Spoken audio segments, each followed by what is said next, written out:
નમસ્કાર દર્શક મિત્રો, રોજ 20 લાખ કરોડના રાહત પેકેજમાંથી હપ્તે હપ્તે નાણામંત્રી જાહેરાતો કરે છે. આજે ચોથો કિસ્ત અથવા ચોથો હપ્તો આવ્યો. આજની જાહેરાતોમાં ઘણી બધી બાબતો એવી છે કે જેમાં નાણાકીય પ્રાવધાન ભારત સરકારે જાજુ નહીં કરવું પડે, પણ એની આ દેશની અર્થવ્યવસ્થા અને સામાન્ય વ્યવસ્થા પર દૂરોગામી અસરો પડશે અને એ અસરો જેમાં ભારત સરકારે મોટા પાયે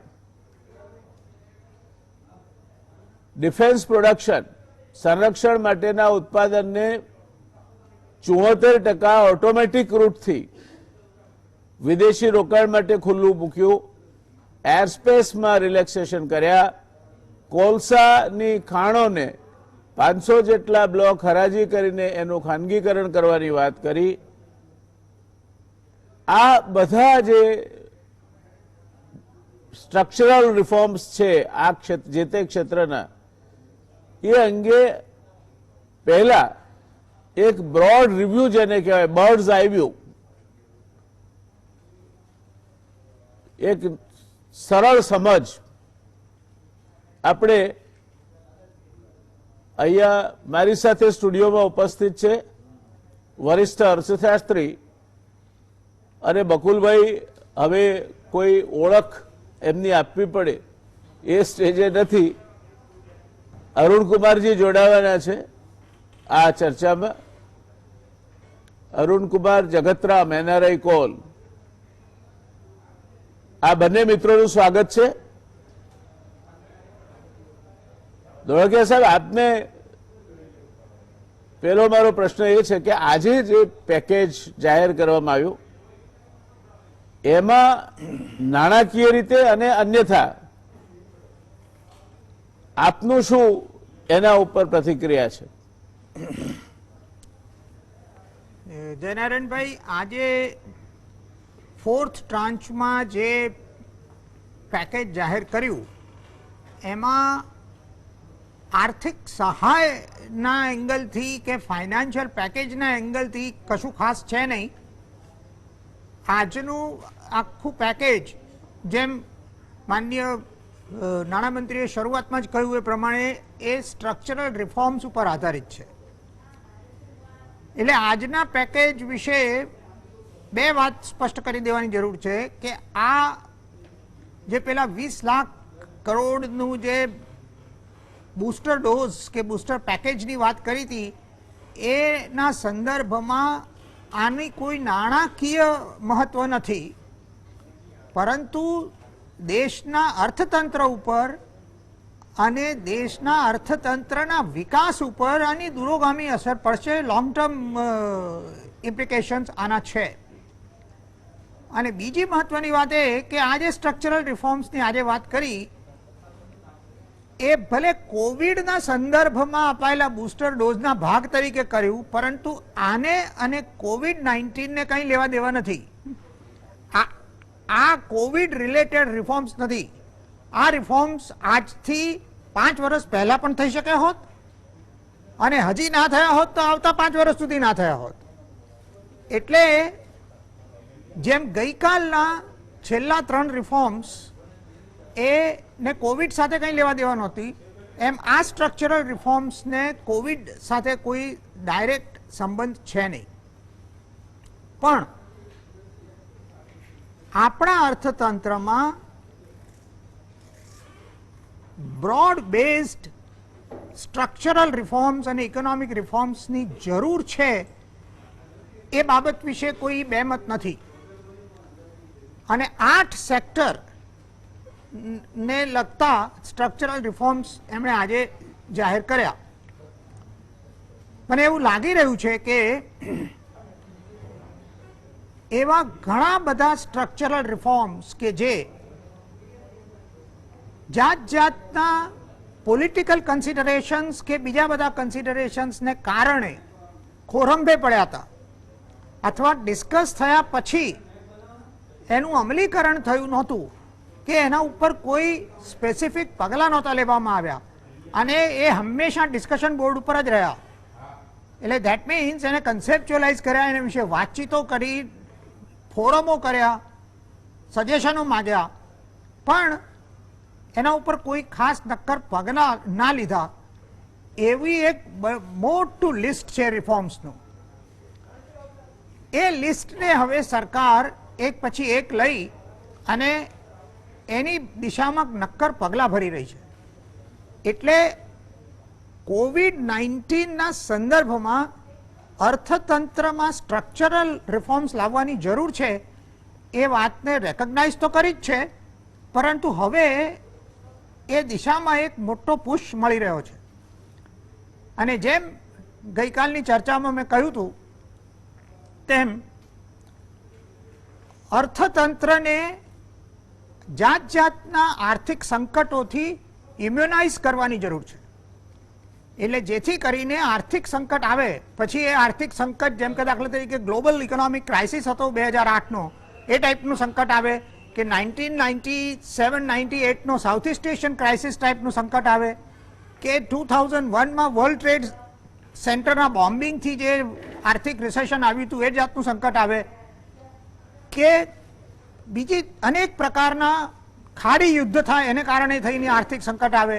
એવા અનેક પ્રકારના એક્સટર્નલી ડ્રિવન આર્થિક સંકટોની સામે ઝઝૂમવા માટે આપણા અર્થતંત્રમાં સક્ષમતા જોઈએ, એની અંદર એક પ્રકારનું રેઝિલિયન્સ જોઈએ, રેઝિસ્ટન્સ જોઈએ કે જે આને આ વાયરસને ફાઇટ કરી શકે, ક્રાઇસિસના વાયરસને. એટલે એના સંદર્ભમાં આ બધા જે રિફોર્મ્સની જાહેરાત થઈ એનું ઘણું મહત્વ છે. હવે જેમ કે દાખલા તરીકે આજે કોલ બ્લોકના પ્રાઇવેટાઇઝેશનની વાત કરવામાં આવી.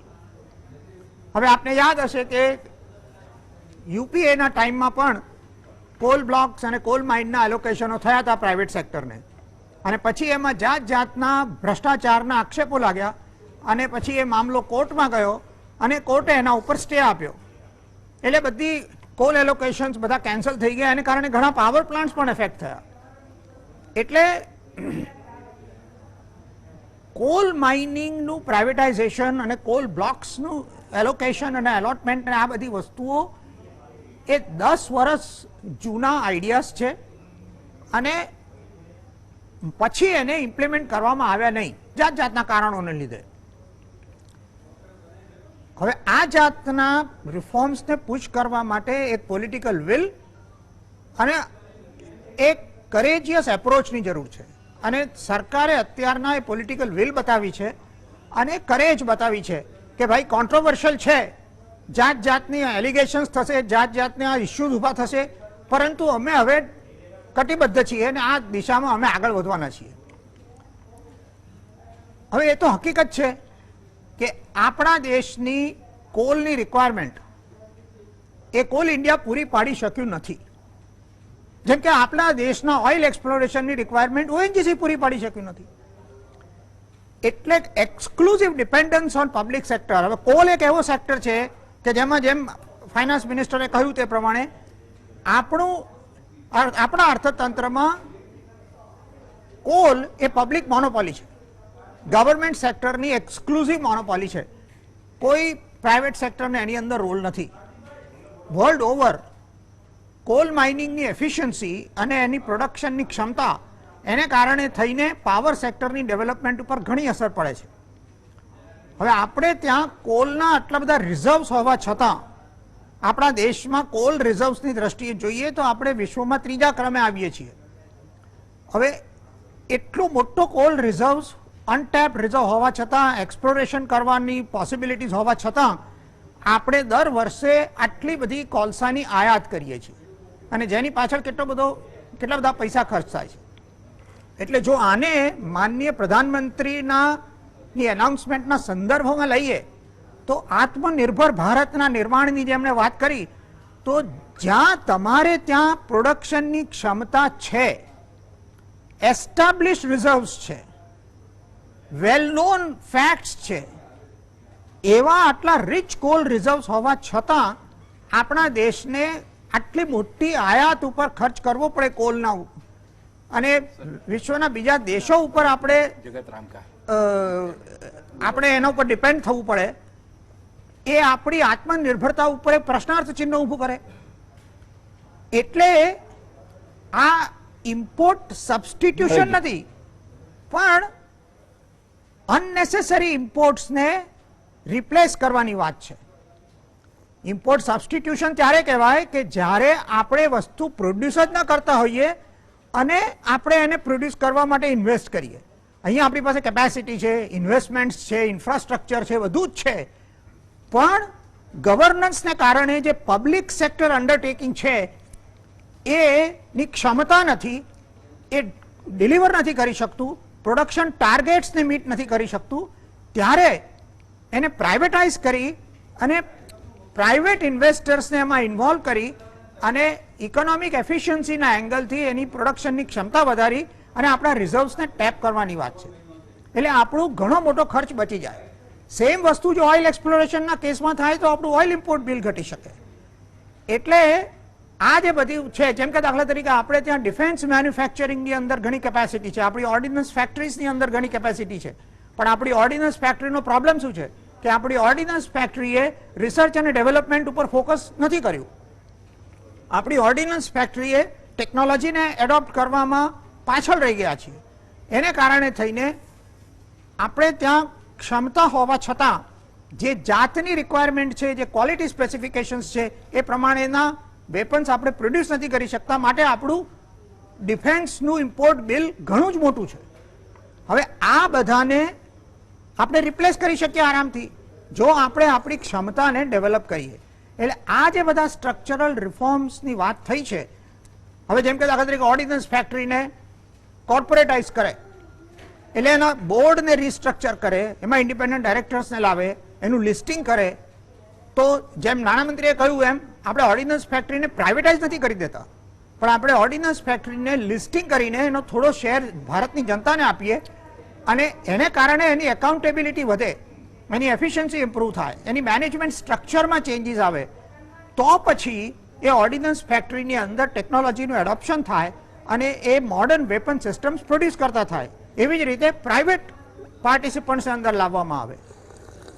હવે આમાં ડિફેન્સની અંદર ફોરેન ડાયરેક્ટ ઇન્વેસ્ટમેન્ટનું પર્સન્ટેજ વધારવાનું મુખ્ય કારણ એ કે એને કારણે થઈને ટેકનોલોજી ટ્રાન્સફર થઈ શકે. મેક ઇન ઇન્ડિયાને સક્સેસફુલ બનાવવા માટે આપણી પાસે મેન્યુફેક્ચરિંગ ઇક્વિપમેન્ટ જોઈએ, મેન્યુફેક્ચરિંગ ટેકનોલોજી જોઈએ, નો હાઉ જોઈએ અને એને પ્રોડ્યુસ કરવાની મેથોડોલોજી જોઈએ. આપણે R&D નથી કર્યું તો જેને R&D કર્યું છે એને હિસ્સેદારી આપીએ તો એ આપણે મેન્યુફેક્ચરિંગ હબ ડિફેન્સ ઇક્વિપમેન્ટ માટે બની શકીએ.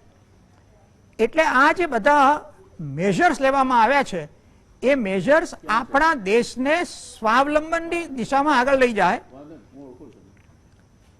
મેક ઇન ઇન્ડિયાની કોન્ટ્રીબ્યુટ કરે અને આત્મનિર્ભરતાની તરફ આપણને આગળ વધારે, એ જાતના પગલાં છે. આને કારણે આપણું ઇમ્પોર્ટ બિલ ઓછું થશે, આપણા ડોમેસ્ટિક મેન્યુફેક્ચરિંગને વેગ મળશે અને આર્થિક વિકાસને વેગ મળશે આવનારા વર્ષોમાં. પરંતુ let me also make it clear કે આમાંનું કોઈ પણ પગલું એ આવતા 6 મહિના કે 12 મહિનામાં રિઝલ્ટ નહીં લાવે. આનું રિઝલ્ટ આવતા સમય લાગશે. This measures will take time, પણ આ measures they will lay the foundation of a strong, vibrant, self reliant India in the times to come. Thank you Vakulbhai. બે બીજા નિષ્ણાતો આપણી પેનલમાં જોડાયા છે, સ્વાગત છે એમનું. એક તો અરુણ કુમારજી જગતરામકા, ગ્રુપ ચેરમેન છે NRI કોકના, અને GUDCના ડિરેક્ટર શ્રી JD પટેલ પણ આપણી સાથે જોડાયા છે. અરુણ કુમારજી, મારો પ્રશ્ન સ્વાભાવિક રીતે તમારા માટે છે. આપણે જ્યાં સુધી પર કેપિટા એનર્જી કન્ઝમ્પશન છે ત્યાં વિશ્વની સરેરાશથી અર્ધે છીએ. આપણી એનર્જી બાસ્કેટમાં કોલનો ફાળો 53% છે. એટલા માટે નહીં કે આપણે ઉત્પાદન નથી કરી શકતા, કરી શકતા હોત તો પણ કદાચ આપણા કોલસાની જે મર્યાદાઓ છે, એશ કન્ટેન્ટથી માંડીને કેલરી સુધીની, એ મર્યાદાને કારણે કદાચ આયાતી કોલસો આજે પણ દિલ્હીના પાવર હાઉસ જે થર્મલ પાવર સ્ટેશન છે, they prefer to use the imported coal because of several reasons. ત્યારે અગાઉ પણ આ કોલસાનો ખાનગીકરણ કરવાની વાત થયેલી, ફરી એકવાર થઈ છે.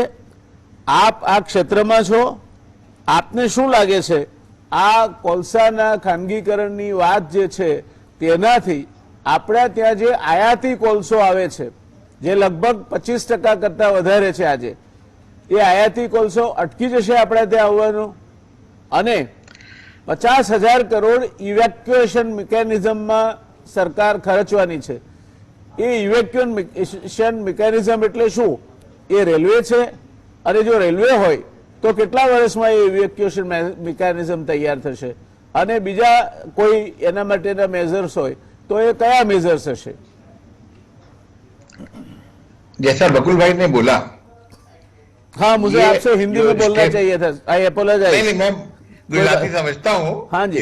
गुजराती कोई बात बोलने नहीं, आप में हिंदी में बोल सकते हैं, कंफर्टेबल नहीं हूँ। कोई बात नहीं. अब आपसे हिंदी में, जो आइंदा में बकुल हिंदी भाई में ने बात कहा, करेंगे. एकदम परफेक्ट कहा कि ये आज करंट कोविड क्राइसिस को टैकल करने का इसका कोई स्टेप नहीं है, लेकिन ये बहुत बड़ा कदम है. आज 20 साल से जिसकी रिक्वायरमेंट थी, 20 साल से आज कोल हम लोग इंपोर्ट करना स्टार्ट कर रखे हैं, और सेकेंड लार्जेस्ट प्रोड्यूसर होते हुए भी हम लोग लार्जेस्ट इंपोर्टर बने हुए हैं कोयले के वर्ल्ड में, जबकि हम लोगों को कोयला एक्सपोर्ट करना चाहिए. हम लोगों में वो ताकत है. और ये स्टेप जो है, क्योंकि कैप्टिव कोल माइनिंग में क्या हो रहा था, अनरेम्यूनरेटिव कोल ब्लॉक्स बन रहे थे. किसी को 5 लाख टन चाहिए, किसी को 2 लाख टन चाहिए साल का, तो उसको उसके हिसाब से छोटे छोटे ब्लॉक दिए जा रहे थे. और कोल माइनिंग में क्या होता है कि माइंस की बाउंड्री बनानी पड़ती है, हर माइन को अलग अलग. तो बाउंड्री के चक्कर में 30-30 मीटर, 50-50 मीटर का ब्लॉक अलग छोड़ना पड़ता है दोनों तरफ, जो कि अगर एक बड़ी माइन है तो वो छोड़ना नहीं पड़ता है, वो आपको कोल माइन पूरा कर सकते हैं. तो कैप्टिव कोल माइनिंग का जो पॉलिटिकल सिचुएशन हो रखा था आज 10-15 साल से, उसके कारण ही इतना बड़ा कोल स्कैम हुआ, और उसके कारण आज कोयला क्षेत्र जो है पिछड़ा रहा. कोल में हम लोग इंपोर्टेड पर आश्रित रहे, क्योंकि कोई टेक्नोलॉजी नहीं आई. कोल माइन का जो अपने ज्यादातर हम लोगों के यहाँ ओपन कास्ट माइंस है, जबकि वर्ल्ड में अंडरग्राउंड माइंस और लॉन्ग वॉल माइनिंग का मेथड से बहुत बड़ा कोल का भंडार है, जो कि हम लोग एक्सेस कर सकते हैं. और जो क्वालिटी की बात है, क्वालिटी में सबसे बड़ी चीज है कि इंडिया में हम लोग कोल वॉशिंग बहुत कम करते हैं. ट्रेडिशनली वॉशरीज कभी सेटअप ही नहीं की गई थी. जैसे हमने वॉशरी सेटअप की थी तो वो प्रैक्टिकली पहली या दूसरी वॉशरी थी हिंदुस्तान में. सबसे पूछा उन्हें, जर्मनी से हमने मंगाई थी मशीनें, और कल इंडिया में बोले वॉशरी, यहाँ तो कोई वॉशरी का सिस्टम नहीं है. कुछ वाशरियां थी, उसके बाद पिछले 10 साल में वाशरियां आई हैं. लेकिन कोल वॉशिंग करते हैं तो ऐश कंटेंट भी कम होता है, और आप 100 टन की जगह 50 टन कोयला ही आपको ट्रांसपोर्ट करना है, क्योंकि 50 टन जो मिट्टी है उसमें वो माइन साइट पे रहेगी, उसको आपको ट्रांसपोर्ट नहीं करना है. अभी हम 50 टन कोयले के लिए 100 टन कोयला ट्रांसपोर्ट करते हैं, तो ट्रांसपोर्टेशन कॉस्ट ज्यादा आता है, और पावर प्लांट को कचरा जलाना पड़ता है, जिससे उनको अनलिमिटेड होता है, और वो इंपोर्टेड कोल प्रेफर करते हैं. तो क्वालिटी के बारे में इंडियन कोल वॉशरिंग करके बहुत अच्छे से कंपीट कर सकता है. क्वालिटी के लिए हमको आज इंपोर्ट करने की जरूरत नहीं है. क्वांटिटी जैसा मैंने बताया, कैप्टिव की जगह अगर कमर्शियल माइनिंग होगी, और जो प्रपोजल है इंस्टेड ऑफ पर टन रुपी की रॉयल्टी की जगह रेवेन्यू शेयरिंग, उसको मैं समझता हूं परसेंटेज फॉर्म में. जैसे ऑस्ट्रेलिया में रॉयल्टी परसेंटेज पे होती है सेल्स प्राइस की, तो उससे हमेशा कोयले का दाम जैसा ऊपर नीचे हुआ, उससे गवर्नमेंट की रॉयल्टी कम और ज्यादा होती रहती है. तो वो मैकेनिज्म मेरे को लगता है कि लाने का प्रपोजल है, तो बहुत अच्छा प्रपोजल है.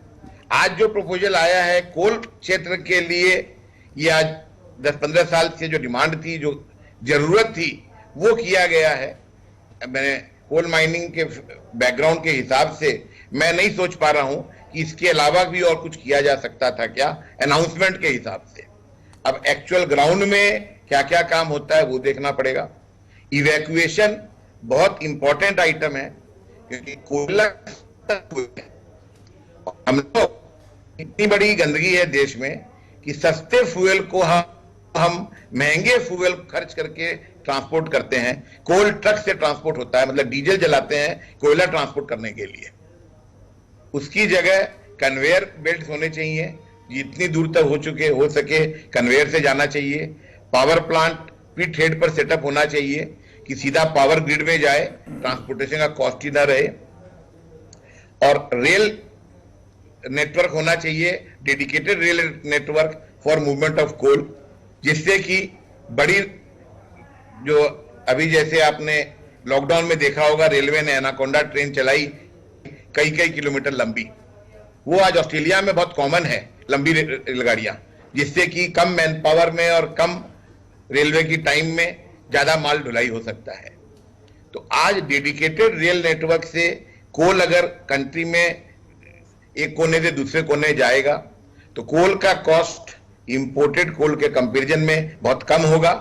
और ये पूरे सेक्टर के लिए जरूर ये बात है कि आज जो कोविड क्राइसिस है, अगले एक साल तक जो डिमांड की रिक्वायरमेंट है, जो रिवाइव करने की रिक्वायरमेंट है, वो अलग है, वो इसमें नहीं है। लेकिन रिवाइव होने के बाद एक बार हम लोग जब नॉर्मल आते हैं तो नेक्स्ट 5 साल में कोल सेक्टर एक बहुत बड़ा सेक्टर उभर के आएगा। और हम लोग मेरे हिसाब से कुछ सालों में ही आप देखेंगे कि कोल इंपोर्ट की जगह इंडिया एक्सपोर्ट की बात करेगा। ये मेरा विश्वास है। अरुण कुमार जी, बहुत अच्छी बात कही। हम आशा करें कि आपके जितने भी आशास्पद विधान है सबके सब सही आए, क्योंकि वो देश के हित में है। मगर आप जानते हैं कि दिल्ली मुंबई इंडस्ट्रियल कॉरिडोर कितने साल से बन रहा है? 78 से हम बात कर रहे हैं उसकी, और आज ऑपरेटिव नहीं है। अब आप डेडिकेटेड फ्रेट कॉरिडोर की बात कर रहे हो। आज के समय में बुलेट ट्रेन के लिए जमीन एक्वायर करने के लिए हमें कितनी दुविधाएं आ रही है, कितने प्रश्न आ रहे हैं। तो ये डेडिकेटेड फ्रेट कॉरिडोर रेलवे के लिए जब आप करने जाओगे तो land acquisition will be a biggest block in your way, because the land laws the way they have been changed. तो उतना आसान मैं नहीं मानता कि होगा। आशा जरूर है, मगर मैं आपसे सीधा एक और प्रश्न करके फिर जेडी पटेल साहब के पास जाना चाहूंगा। क्या आप मानते हो कि जिन जिन लोगों ने यहां से बाहर कोल माइनिंग के लिए अपने बड़े बड़े इन्वेस्टमेंट किए हैं, क्या इस देश में आने वाले समय में कोयले का इंपोर्ट बिल्कुल खत्म हो जाएगा? अगर आज का जो अनाउंसमेंट है ये अब अमल में लाते हैं तो 100% खत्म होना चाहिए। नहीं, वो तो सही बात है। अगर अमल में आता है तो देन कुछ भी हो सकता है, क्योंकि हमारे पास में है। मगर मैं आपसे के हिसाब से आप सुनिए तो, आप सुनिए हाँ। तो मैं 2-3 प्रश्न की ही बात कर रहा हूं, ज्यादा नहीं। एक तो हाँ। इसके लिए लैंड एक्विजिशन, बड़ी जितनी माइन करोगे बड़ी लैंड एक्विजिशन करनी होगी। कहीं फॉरेस्ट की भी लैंड आएगी, अक्सर आएगी। फ्रेट कॉरिडोर के लिए आपको लैंड एक्विजिशन करनी होगी। आज के जमाने में जमीन एक्विजिशन उतना आसान नहीं रहने वाला है। और अगर आप पिथेड़ पावर हाउस की बात करते हो तो पिथेड़ पावर हाउस को छोड़ के बाकी के उपयोग के लिए आज देश में अपनी एनर्जी बास्केट में कोल का कंट्रीब्यूशन करीब 52% है। कंट्रीब्यूशन कम नहीं है। हम मान ले कि फ्लाई ऐश चली जाएगी, हम मान ले कि उसकी कैलोरीफिक वैल्यू इंपोर्टेड कोल के बराबर आएगी, तब जाके ये सब परिस्थितियां होने में आप तो इस क्षेत्र के माहिर है, आपके पास बहुत बड़ा ज्ञान है। कितने साल लगेंगे आपके मत के अनुसार? ऐसा होगा तो होगा, वो नहीं मैं चाहती। ये कायदे जो है लैंड एक्विजिशन के हमारे फेस में आज जापान की बुलेट ट्रेन की जो हमारी संधि है उसको बिल्कुल सर पे हिट किए हुए हैं। तो ये हर क्षेत्र में होंगे। Bombay Delhi industrial freight corridor एक और एग्जाम्पल हमारे सामने है जो करीब 20 साल से चल रहा है। तो आप क्या मानते हो कि ये इसमें कौन से जादू जुड़ेगी जो 5 साल में इवैक्यूएशन हो जाएगा?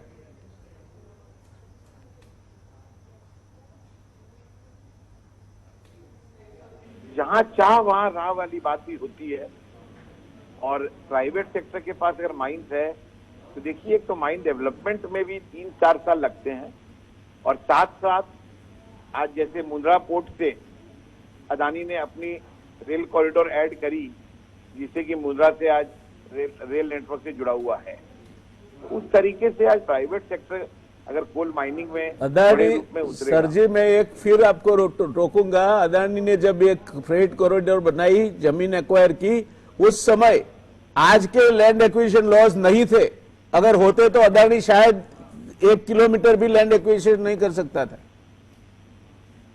प्रश्न है, ऐसा नहीं है, मैं उतना ऑप्टिमिस्टिक नहीं हूं, मगर खैर आप इस क्षेत्र के निष्णात है, माहिर है। मेरा क्षेत्र अलग है, मैं सरकारी विधियों से जुड़ा हुआ हूं। जमीन एक्विजिशन कैसे होता है, क्या उसमें आपत्तियां आती है, किस तरह के इसमें अवरोध आएंगे।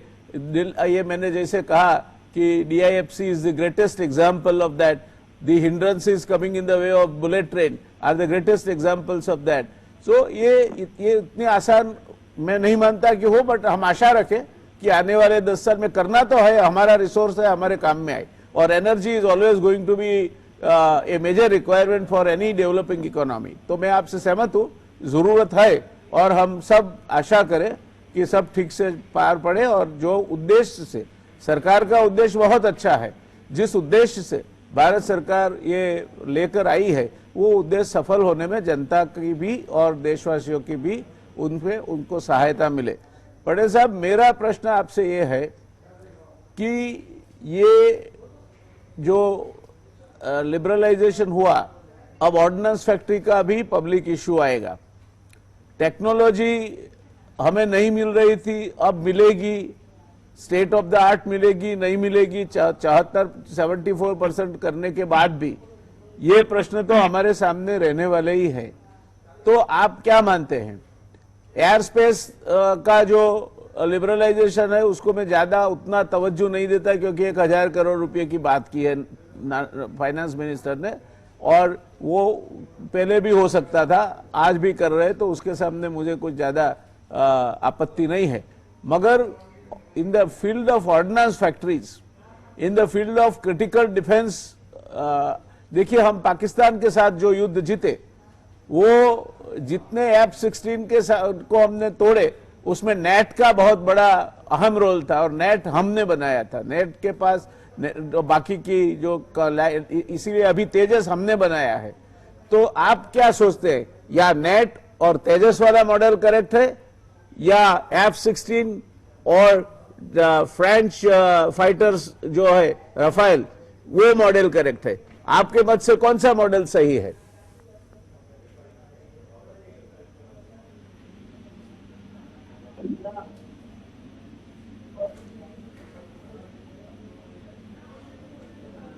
तो उसको आपको भारतीयकरण करना पड़ेगा।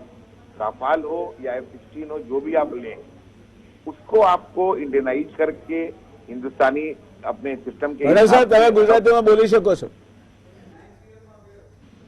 हेलो, हाँ जी, आप गुजरातीમાં બોલી શકો છો? સંભળાય છે? बिल्कुल loud and clear, go ahead please. હા, ત્યારે हेलो, हाँ जी, હા, લિબરલાઇઝેશનની વાત આપણે જનરલી વાત કરી। મારી દ્રષ્ટિએ લિબરલાઇઝેશન ડિફેન્સ અને એ બધી આઇટમોની અંદર હોવું જોઈએ, અને એના એ પ્રમાણેના જે તે કંઈક જરૂરી ડિફેન્સ માટેની જે તે કંઈક વાત છે, એર સ્પેસ મેનેજમેન્ટની હોય કે કોઈ પણ હોય, તો એની અંદર ચોક્કસપણે લિબરલાઇઝેશન હોવું જોઈએ। અને મારી દ્રષ્ટિએ લિબરલાઇઝેશનની ટેકનોલોજી આપણા માટે ખૂબ મહત્વની છે, હું માનું છું ત્યાં સુધી। અને ટેકનોલોજીથી આપણે જો કોમ્પીટ કરી શકીએ તો આવતા દેશમાં એના કારણે આ ટેકનોલોજીના માધ્યમથી આપણે અત્યારે પણ ડિફેન્સની અંદર કેટલીક આઇટમો એવી છે કે જેના કારણે આપણે એક્સપોર્ટ કરતા થયા છે, અને જો આ ટેકનોલોજી લિબરલાઇઝેશનના કારણે જો ઉપલબ્ધ થતી હશે તો આવતા દિવસોની અંદર એક દેશમાં હું માનું છું કે સારી export ટેકનિકલ કારણોસર આપનો જે ઓડિયો આવે છે, આપનો વિડીયો નથી આવતો. ફરી પાછો આઈ કમ ટુ યુ. બકુલભાઈ, આપની સાથે મારે વાત કરવી છે. મેં જે પ્રશ્ન જેડી પટેલ સાહેબને પૂછ્યો તે જ આપને પૂછું છું. Which is a better model, Tejas and Gnat or F-16 and Rafale? કારણ કે 74% ઇક્વિટી લઈને આવશે એટલે they are going to be calling the tunes. અને ક્રિટિકલ સમયે આજની જે ઇન્ટરનેશનલ જીઓપોલિટિકલ પદ્ધતિ છે એ પદ્ધતિમાં ક્યારે કોના ઇક્વેશન ક્યાં બદલાશે, that is not predictable even today. તો શું માનો છો આપ? પહેલી વાત તો એ કે આપણે લાઈફમાં બધી વસ્તુને આઈધર ઓર તરીકે જોવાની ટેવ પડેલી છે, અને હું નથી માનતો કે દરેક ચોઇસીસ આઈધર ઓરના ચોઇસીસ છે. I do not understand why both of them cannot coexist. કારણ કે જુદી જુદી રિક્વાયરમેન્ટ્સમાં જુદી જુદી જાતની ટેકનોલોજીની જરૂર પડે છે. હું એક વાત માનું કે આજથી 20-25 વર્ષ પહેલા આ આઈડિયાઝને જો ઇમ્પ્લિમેન્ટ આપણે કરવા ગયા હોત તો આપણને ઘણી મુશ્કેલી પડત. એનું કારણ છે કે આપણી ડિફેન્સ એસ્ટાબ્લિશમેન્ટ, ટોપ મેનેજમેન્ટ જે ડિફેન્સ છે એની જે સિસ્ટમ્સ છે અને આપણી પોતાની ડોમેસ્ટિક કેપેસિટી એ 1991 પહેલા એટલી હતી નહીં કે જે અત્યારના છે. ઇકોનોમિક લિબરલાઇઝેશનના મેન્યુફેક્ચરિંગ સેક્ટરમાં, ખાસ કરીને ઇન્ડસ્ટ્રીયલ સેક્ટરની અંદર 25-30 વર્ષના જે આપણો અનુભવ છે એનું હવે ડિવિડન્ડ લેવાનો સમય પાક્યો છે. કોઈ પણ ફોરેન ડાયરેક્ટ ઇન્વેસ્ટમેન્ટ વખતેનું MOU 1991માં થયું હોય અને 2020માં થાય, એમાં આસમાન જમીનનો ફેર છે. આજે ફોરેન ઇન્વેસ્ટરો આપણા દેશમાં આપણી શરતોએ આવવા માટે તૈયાર છે. 1991માં કોઈ તમારા મોઢા સામે પણ નહોતું જોતું. બેગર્સ બોલ લઈને આપણે દુનિયામાં ઉભા હતા. એટલે આપણે આપણી પોતાની શક્તિઓને અંડરરેટ કરવાની કોઈ જરૂર નથી. હું નથી માનતો કે 74% FDI હશે તો એનો મતલબ એ છે કે કાલે ઉઠીને જીઓપોલિટિકલ સિચ્યુએશન બદલાય તો કોઈ તમારું આર્મ ટ્વિસ્ટિંગ કરી જશે. ના, એવું બનવા હું નથી માનતો કે એવું થાય. કારણ કે અત્યારના આપણી ટેકનો મેનેજમેન્ટ સિસ્ટમની અંદર એટલી કેપેસિટી છે કે એ બધા ચેક્સ એન્ડ બેલેન્સીસ અને રેલેવન્ટ ક્લોઝિસ એની અંદર નાખશે. અને આ જાતની પરિસ્થિતિ આપણે અહીંયા ડિબેટમાં બેઠા બેઠા ઇમેજિન કરી શકીએ તો એમ માની લેવું કે હાઈએસ્ટ લેવલે આપણી ડિફેન્સ એસ્ટાબ્લિશમેન્ટમાં બેસેલા માણસો આને ઇમેજિન નહીં કરી શકે. I think that is treating them below there real potential. એટલે હું નથી માનતો કે આમાંનું કંઈ પણ થાય. બીજું કે કોર્પોરેટ સ્ટ્રક્ચર આપણે લાવવાનો પ્રયત્ન કરી રહ્યા છીએ. એટલે at the end of the day FDI ડિફેન્સમાં આવશે તો આપણા સિક્યોરિટી સિસ્ટમ્સ ને દેશની ડિફેન્સની સિસ્ટમ્સ એ કોમ્પ્રોમાઇઝ થઈ જશે. અને આ બધા જૂનવાણી વિચારો છે અને એની એંગલથી આપણે વિચારવાની જરૂર નથી. ઓન ધ કોન્ટ્રરી, જેમ કહેવામાં આવ્યું તે પ્રમાણે દરેક એવી આઇટમ કે જે આપણે અત્યારના ઇમ્પોર્ટ કરીએ છીએ એ જ આઇટમને એક્સપોર્ટ કરવાની આપણી ક્ષમતા છે. અને આપણો મેન્યુફેક્ચરિંગ સેક્ટર અને ઇન્ડસ્ટ્રીયલ પ્રોડક્શનના ગ્રોથમાં આ વસ્તુ બહાર આવે છે કે આપણે એ આઇટમો એક્સપોર્ટ કરી છે જે આપણે જિંદગીભર ઇમ્પોર્ટ કરતા હતા. એટલે આ જે લેટેસ્ટ ટેકનોલોજી એ ઇક્વિટી પાર્ટિસિપેશન વગર નહીં આવે. આ વાત આપણને 50 વર્ષથી ખબર છે. સો ધેરફોર હવે એ ઇક્વિટીની સાથે કેટલો કંટ્રોલ આવે છે એ MOU નો પ્રશ્ન છે અને એની અંદર એ વાતનું ધ્યાન રાખવામાં આવશે. એમાં મને કોઈ શંકાને સ્થાન નથી. એટલે હું એમ માનું છું. અને બીજું, let us understand the magnitude of the problem. 2020ના બજેટમાં 1 ફેબ્રુઆરીએ જે રજૂ કરવામાં આવ્યું તે પ્રમાણે આપણા દેશનું ડિફેન્સ બજેટ, ડિફેન્સ મિનિસ્ટ્રીનું ખર્ચ નહીં પણ ડિફેન્સ બજેટ જે મિલિટરી બેઝ છે એ 3,23,000 કરોડ એ આપણું બજેટ છે. એમાંથી એમના રૂટીન એક્સપેન્સીસને કાઢી નાખો અને જો કેપિટલ એક્સપેન્ડિચરના કોમ્પોનન્ટની વાત કરીએ, almost 2/3 of that is the capital expenditure. એટલે લગભગ 2.25 લાખ કરોડ, 2.5 લાખ કરોડ જેટલું આપણું ડિફેન્સ ઇમ્પોર્ટ બજેટ છે. હવે આ કેટલું મોટું માર્કેટ થયું. હવે આમાં ધારો કે આપણે 30-40% પણ આત્મનિર્ભર થઈએ તો કેટલો મોટો ફેર આ દેશમાં લાંબા ગાળે પડશે, એ દ્રષ્ટિથી વિચાર કરવાનો છે. અને જે ક્રિટિકલ આઇટમ્સ હશે કે જેમાં આપણને ક્ષમતા હાસિલ કરવામાં વધારે સમય જશે, એમાં કોઈ ઇન્સિસ્ટ નહીં કરે કે આપણે અહીંયા બનાવીએ, એનો ઇમ્પોર્ટ ચાલુ રહેશે, પણ પછી એ ઇમ્પોર્ટ ઇસેન્શિયલ ઇમ્પોર્ટ થશે. લોક સ્ટોક એન્ડ બેરલ બધું ઇમ્પોર્ટ થાય એ પ્રમાણે નહીં થાય. તો એટલા માટે I think let us give benefit of doubt two those who have thought through the matter, અને લેટ અસ હેવ ફેથ કે નેશનલિસ્ટ સ્પિરિટ, નેશનલિઝમનો જે સ્પિરિટ જે આ સરકારની અંદર છે, એ આ સરકાર એવું કોઈ કદમ નહીં લે કે જેને કારણે થઈને આવા બધા કન્સર્ન્સ ઊભા કરવાની જરૂર ઊભી થાય. બકુલભાઈ સાહેબ, આપને મારે ખૂબ નમ્રતાપૂર્વક યાદ દેવડાવવું છે કે આપ જેટલા જોશથી આ વાત કહી રહ્યા હતા, એટલા જ જોશથી પીપાવાવ ડિફેન્સ માટે વાત કરવામાં આવી હતી કે રાફાયેલનું બધું અહીં જ બનશે. Let us not discuss those issues. આપણા ત્યાંની સિસ્ટમ, આપણા ત્યાંના પરિસ્થિતિઓ અને આપણા ત્યાંની વ્યવસ્થાઓ અને તાત્કાલિક એડપ્ટેશન આપણી જે ઓર્ડિનન્સ ફેક્ટરી છે, these are going to be issues. I think I have equal stake as far as the patriotism is concerned, but then there is a difference between reality and the patriotism, and Pipavav defense is an ideal example of that. I can quote similar other examples in the air manufacturing, જ્યાં આપણે રફાયેલનું modelling કરી અને એને અત્યાર સુધીમાં તરતું મૂકવાના હતા, એના બદલે આપણે તૈયાર લઈ આવ્યા છીએ. એટલે આઈડિયા નો ડાઉટ સારો છે, કરવું જોઈએ. ભારતે પોતાની સંરક્ષણની જરૂરિયાતોમાં આત્મનિર્ભરતા સંપૂર્ણપણે હાંસલ કરવી જોઈએ.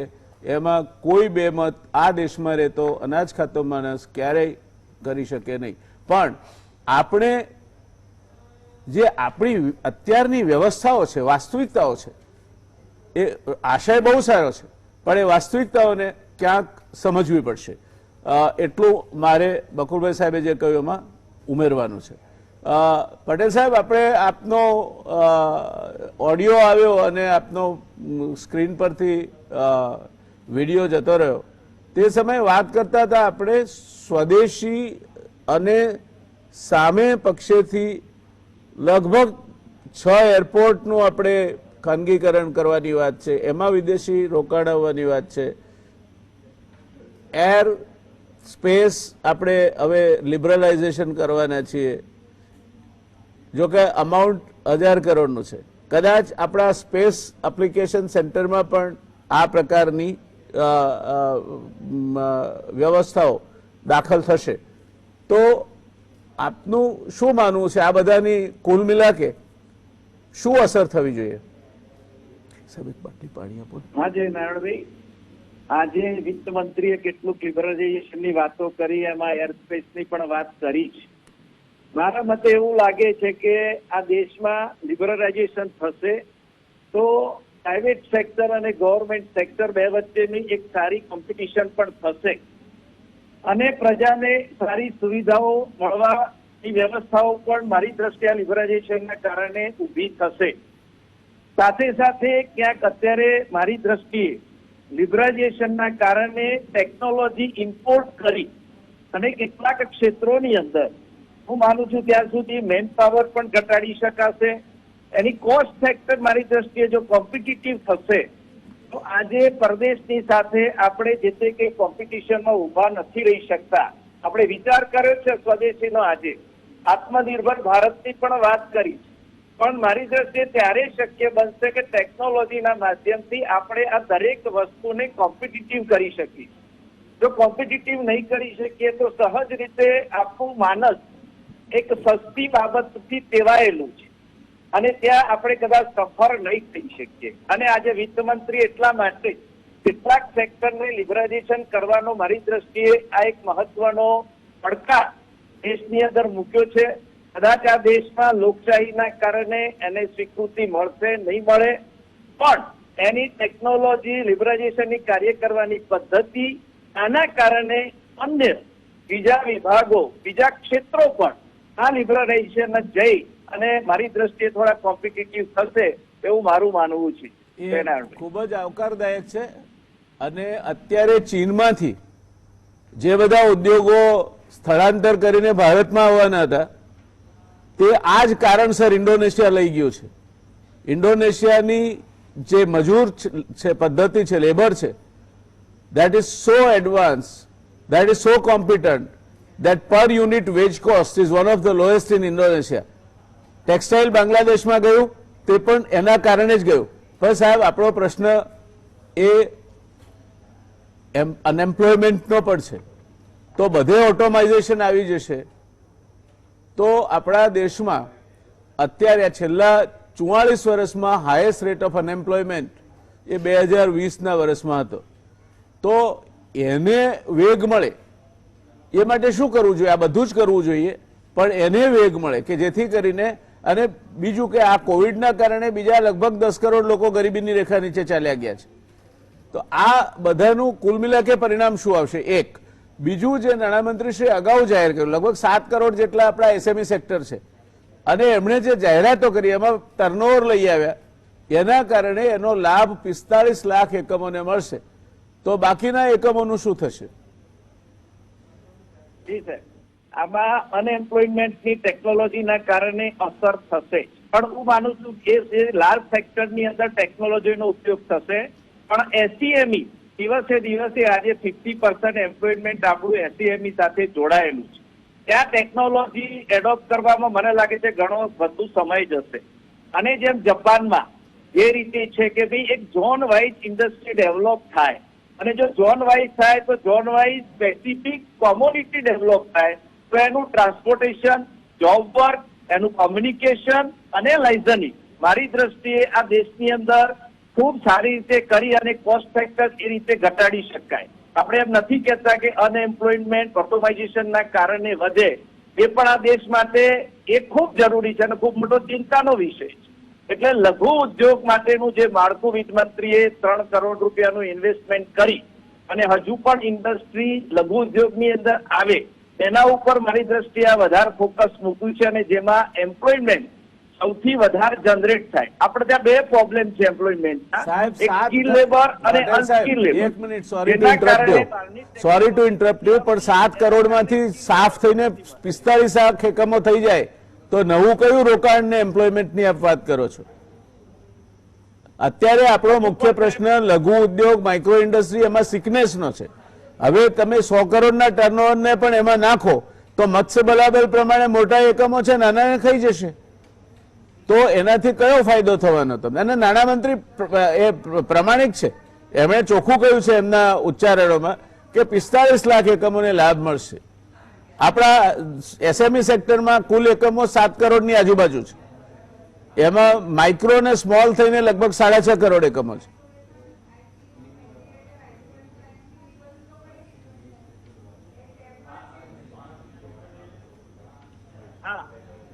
પટેલ સાહેબ, આપને પૂછ્યું મેં. માનું છું ત્યાં દિવસે દિવસે દેશમાં ઉત્પાદનની ક્ષમતા વધારીશું, લાર્જ સ્કેલમાં ઉત્પાદન થશે તો જ આપણે પ્રાઇસ કોમ્પિટિશન કરી અને એક્સપોર્ટ માર્કેટ પ્રોક્યોર કરી શકીશું.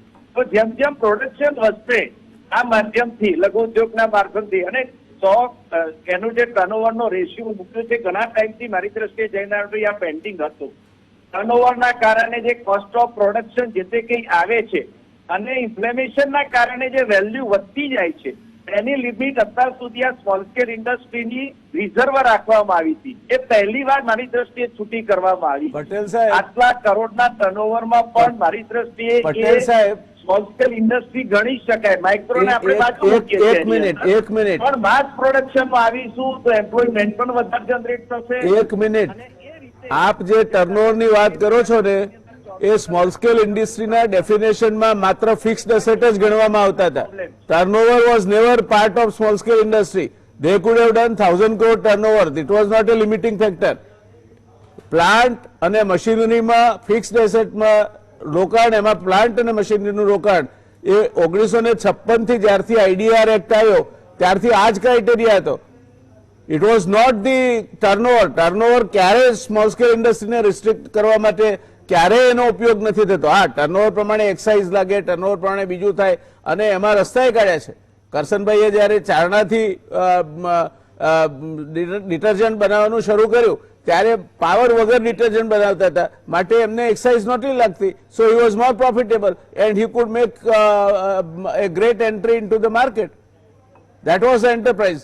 એટલે ટર્નઓવર ને સ્મોલ સ્કેલ ઇન્ડસ્ટ્રી સાથે એક્સેપ્ટ ધી ટેક્સીસ બીજે ક્યાંય લેવા દેવા નથી.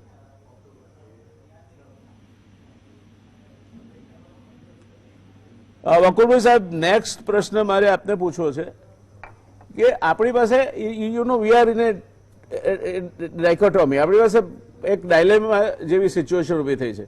હું માનું છું ત્યાં સુધી આપણા ઘરઆંગણાનું બજાર, which professor C K Prahalad also talked about bottom of the pyramid market, we have a buyer for every capacity, we have a buyer for every price, we have a buyer for every quality. અને આજ દિવસ સુધી ભારતનો વિશ્વ વ્યાપારમાં ફાળો 2% ઉપર ગયો નથી. તે સમયે આપણે હવે આપણી strategy, we are changing the gear, કે હવે આપણે વિશ્વ બજારમાં છવાઈ જઈશું. તો આપને શું લાગે છે, આપણે ક્યાંક એવું તો નહીં થાય ને કે ઘર આંગણાનું જે બજાર છે તે બજારમાં આપણે જે માલ સપ્લાય કરીએ છીએ એના બદલે અત્યારે અમદાવાદમાં રસ્તે ચોરે ચોટે ચાઇનીઝ પિચકારીઓ, ચાઇનીઝ રમકડા, ચાઇનીઝ દોરી, હોળી આવે એટલે ચાઇનીઝ કલર, આ આપણી જે પ્રોડક્ટ છે જે આપણે અત્યાર સુધી બનાવતા હતા ટ્રેડિશનલ પ્રોડક્ટ છે એમાં કોક ઘૂસી જશે અને આપણે બહાર એની સાથે ચાઇના હોય કે બીજા હોય where they are controlling the wage rates, આપણે કોમ્પિટ નહીં કરી શકીએ. તો આપણે શું આપણે પ્રોસિજર શું કરવો જોઈએ અને પોલિસી આપણી કેવી હોવી જોઈએ જેથી આ ઘરઆંગણાનો એડવાન્ટેજ છે આપણને બજારનો તે આપણે ના ખોઈ બેસીએ. હવે આજે તમે દાખલા આપ્યા જે બધી ચાઇનીઝ દોરી ને ચાઇનીઝ પિચકારીઓ ને આ બધી, હવે આમાંની આ બધી લાર્જ સ્કેલ મેન્યુફેક્ચરિંગ અને ઇકોનોમીઝ ઓફ સ્કેલ વાળા મેન્યુફેક્ચરિંગની પ્રોડક્ટ્સ આપણા દેશમાં નથી. આ જે બધા યુનિટ્સ છે આવી બધી જાતની વસ્તુઓ બનાવનારા એ સામાન્ય રીતે મીડિયમ એન્ટરપ્રાઇઝીસ, સ્મોલ એન્ટરપ્રાઇઝીસની કેટેગરીમાં આવતા હતા, લોકલાઇઝ્ડ પ્રોડક્ટ્સ હતી. યસ.